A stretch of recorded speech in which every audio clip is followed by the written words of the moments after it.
nire lehendakari eta patronatukideen izenean, saiatuko naz azaltzen nola den sarituen hautaketa prozedura. Como ya conocéis, las candidaturas a premios deben cumplir dos condiciones iniciales indispensables. La primera, en cuanto al objeto, que realicen o hayan realizado una contribución significativa a nuestra vida social o a la promoción y defensa de la cultura e imagen vascas o a la difusión de nuestros valores como pueblo, como sociedad y nuestra economía. Y también, por supuesto, al altruismo, al trabajo desinteresado por los demás. Y el segundo requisito es que los premiados deben comparecer personalmente a recoger su premio, obviamente salvo causa sobrevenida. Desde estas premisas se inicia una primera vuelta en la que todos los socios y amigos de la Fundación hacen sus propuestas, lo que empezó el día 6 de septiembre. Tras filtrar esta primera lista, hay candidaturas, por ejemplo, que ya han sido previamente premiadas en otras ediciones, se pasa a una segunda vuelta que fue el día 21 de octubre. Con esta segunda lista, el patronato en su reunión del 26 de noviembre la analizó, valorando factores como el reparto igualitario, que no haya candidaturas similares, que suele ocurrir, etc. Y se pasa a la aprobación definitiva de la lista, ya con las confirmaciones, lo que tuvo lugar en la reunión del patronato del 23 de diciembre. Nortzuk diren eta haien merituak oraintxe azalduko du gure lehendakariak.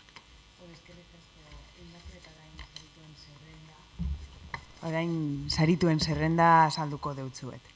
Lehenengoa, Jean-Claude Larron, bigarrena, Leopoldo Martínez, hirugarrena, Las Poderosas, laugarrena, Javier Iruretagoiena, hurrengoa, Estefan Seyurné, en todo el Sarmiento, ETS musika taldea, eta Inigo Urkullu lehendakaria. Sabino Arana Fundazioak ondorokoen lana aitortu eta saritu nahi du. Jean-Claude Larron, Baionako elkargoko abokatu emeritua, historialaria eta bidazoaz iparraldera zein hegoaldera Euskal Abertzaletasunaren historiako aditu handienetarikoa. Aintzetsi eta saritu nahi dugu. Jean-Claude Larron alboan utzita oso gutxik ikertu eta argitaratu dute hain ugari eta arreta handiz Sabino Arana sortu zuen alderdiaren historiari buruz. Zalantzarik gabe oso ekarpen baliotsua eta euskal nortasuna eraikitzeko bidean. Era berean, gure oroimen historikoa berreskuratzeko helburua duten ekimen ugariren bultzatzailea da, Sabino Arana Fundazioak eskerrak eman nahi dizkio historialari lapurtarrari komunitate honetako, hau da euskal komunitateko gogozko partaide izateko erakutsi duen konpromisoagatik eta sentimenduagatik. Horiek, bultzatu baitute, Larron, Euskal Herriko historia garaikideari lotutako lan ugari argitaratzea. Leopoldo Martínez, abogado y político venezolano, con raíces vascas, fundador de la ONG Centro para la Democracia y el Desarrollo de las Américas y primer venezolano en formar parte del Comité Nacional Demócrata de los Estados Unidos, se vio obligado a huir de su país y a buscar refugio junto a su familia en Estados Unidos tras ser perseguido por alzar su voz contra la dictadura de Nicolás Maduro. Desde allí desempeña funciones dentro del Partido Demócrata Americano sin perder de vista a Euskadi.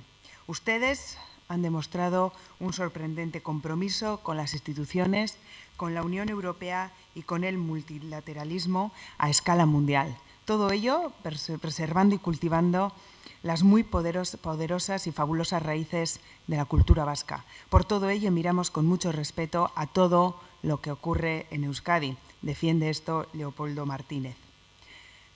Las Poderosas, grupo de mujeres migrantes de diferentes nacionalidades, que nació de la mano de la Asociación Acción contra la Trata, afincado en Nafarroa, que se ha convertido en referente por su lucha contra la trata de mujeres con fines de explotación sexual y otras formas de violencia contra ellas. Un grupo de apoyo mutuo y fortalecimiento para otras muchas mujeres supervivientes de distintas violencias. El galardón quiere reconocer a este grupo de mujeres que quiere cambiar el mundo, que están unidas en la erradicación de todas las violencias que persiguen a las mujeres por el mero hecho de serlo, que quieren prevenir más vulneraciones de este tipo y que desean apoyar a aquellas que deseen contar con una mano amiga. Javier Iruretagoiena, datorren urtarrilaren 26an, Sabino Arana Fundazioak, Javier Iruretagoiena Amiano, edo Jabo Irureta, izenez ezagunagoa duguna ere sarituko dugu. Sari hori emanda, fundazioak omenaldia egan nahi dio euskal futbolaren ikur handietariko bati, jokalari eta entredatzaile gisa egindako ibilbide arrakastatsua eta bikaina aitortzeko. Oso ohitura apalak eta betiko lan teknikak darabiltzala, beraren alboan lan egin duten pertsona guztiek azpimarratu dute Jaboren zintzotasuna eta buru argitasuna. Eta nolakotasun ariei esker, ondo baino hobeto moldatu da aritu den talde guztietako pertsonekin. 15 urte eman ditu jokalari moduan eta 70 gol sartu lehen mailan, eta beste 28 urte eta 612 partida zuzendu maila horretan. Hala, datu horiek kontutan hartuta, partida gehien egindako bigarren entrenatzailea eta ligako historioan. Liga eta kopa irabazi ditu, bai entrenatzaile, bai jokalari moduan, eta honetaz gain Euskal Selekzioaren buru ere izan da. Stefan Seyurne, vicepresidente ejecutivo de la Comisión Europea para la Prosperidad y la Estrategia Industrial y expresidente del grupo Renew Europe, por su compromiso con la construcción europea desde la unidad de todos los pueblos que la componen.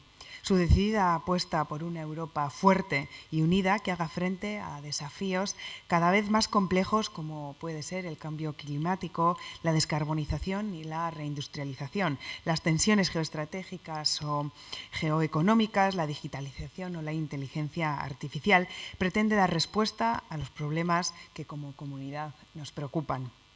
La nación vasca, Euskadi, tiene su sitio en y dentro de Europa. Queremos más Europa. Y Stefan Seyurne muestra ese espíritu de colaboración y solidaridad que es fundamental para el futuro de la Unión. Entol Sarmiento, ETS Musika Taldea, 36. edizio honetan, Sabino Arana Fundazioak, Entol Sarmiento aintzetetzi eta saritu nahi du, musika taldearen 20 urteko ibilbideagatik, eta Euskadiko mugatik, Arabako Errioxatik, gaur egun Euskal Herriko musika talde ezagunetakoa denak euskararen alde egindako apustu sendoagatik.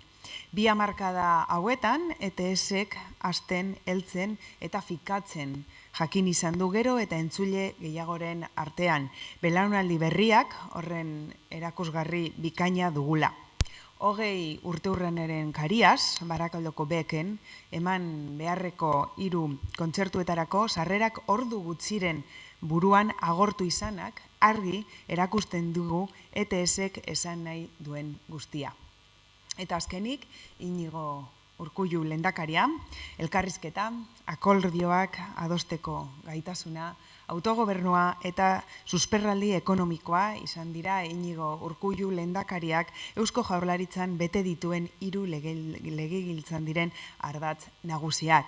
12 urte horietan, moderazioa, oreka eta ongizate estatuarekiko naiz euskal nortasunarekiko konpromisua aldeztu ditu Urkulluk populismo guztien aurrean. Eta hori guztia egin du lehendakariak beti sustatzen jakinduen auzolanaren balioek gidatuta. Bere bokazio europazale sendoak munduari zabalik ageri den Euskadiren oinarriak finkatzeko balio izan du. Osotasunean, elkartasunean, integrazioan eta antzeko balioetan eraikita. Dakizuenez, sari hauen banaketa ekitaldia Arriaga Antzokian izaten da urtarrilaren azkenengo igandean beti, oraingoan 26an eguerdiko 12etan. Musika emanaldia Einaut Elorrietaren eskutik izango da. Eskerrik asko, barriro be etortzeagatik, eta ez dakit norbaitek galderaren bat edo zalantzaren bat baldin badauka, orain daukazue aukera. Bueno, ez badago, eskerrik asko guztioi etortzeagatik, eta gonbidatuta zaudete guztiok igandean, urtarrilaren 26an, Arriaga Antzokira. Eskerrik asko.